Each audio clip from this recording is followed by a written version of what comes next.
Shalom. So this is Exodus 21 and 10. It says, if he take him another wife, her food, her raiment, and her duty of marriage shall not be diminished. All right. The first thing, a lot of people like to limit the Bible to one meaning, and that's why a lot of people go off, right? Wisdom is infinity.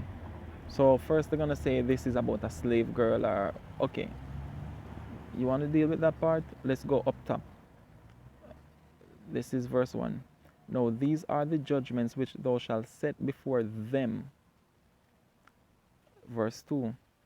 If thou buy an Hebrew servant, so this is not talking about concubines, all right? This is talking about Hebrew servant, all right?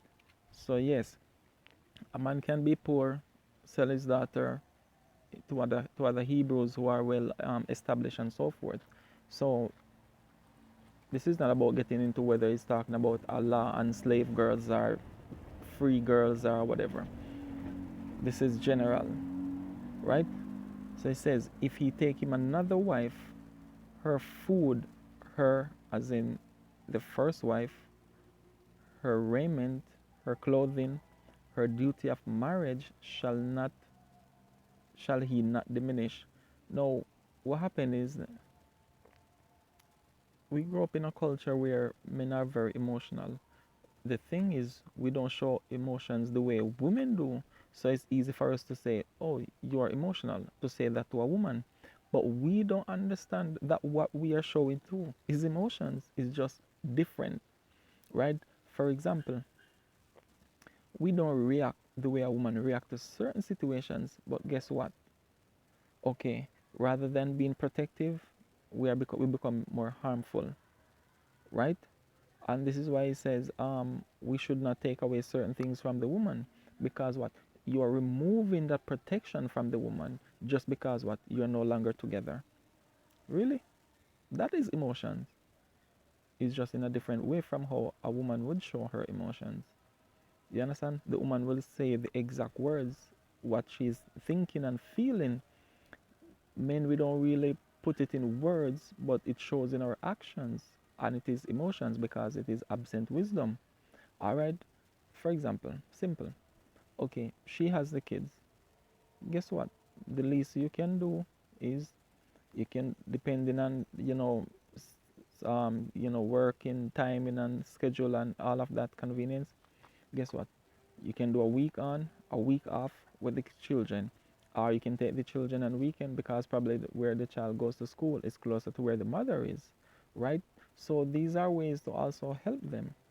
But we remove all of that because we think we're spiting the woman because she left for whatever reason, whether she left or, or we, the men, whoever, it doesn't matter. We show all of this. So you know what happens? The child ends up suffering. You say, no, no, you're not giving this to the mother because, oh, so she has a new man, so what? You have a new woman too, right? So what is all this emotions about trying to spite the woman? No, you're causing your woman to suffer because of your own emotions, right? Now, another way is that if you take on a second wife and you have her, guess what? Whatever you used to give to her, it should be the same. It should not be any less. So, her duties of marriage, her duty of marriage, if you would have sex with her every night, every day, 3 times a day, 3 times a night, guess what? Even if you're servicing another woman, she needs to still get that sufficient amount. All right, and a lot of men, they especially once when you're getting into the 40s, the testosterone starts slowing down, and you cannot perform that way that you used to. You cannot perform that way that you used to a few years ago, right? So this is what happens. Now your woman can tell that something is wrong because when you go out there, you get the satisfaction. You come back to her, there is nothing there. So and like I said, this is not really about apology or whether it's a slave girl. It's talking about how men show emotions and some things that we should do because this has another spiritual part to it. What is the spirituality? All right. When you break up with a woman, she's left now with the children. The job that she's doing cannot balance the rent or the home and the children, and you stop providing, you stop protecting, not realizing it's not only it's not only the woman that is being affected. Your child too is growing up without an edge, without a proper protection, right? So you remove all of that, you're not doing what you're doing, it affects the woman, right? It affects them. So we need to understand the spirituality behind this part, because now you're creating an environment for the woman. What are you creating?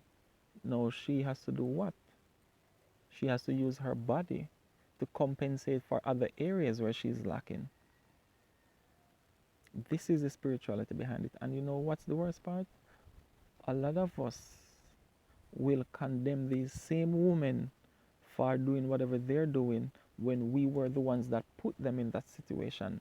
That is wicked.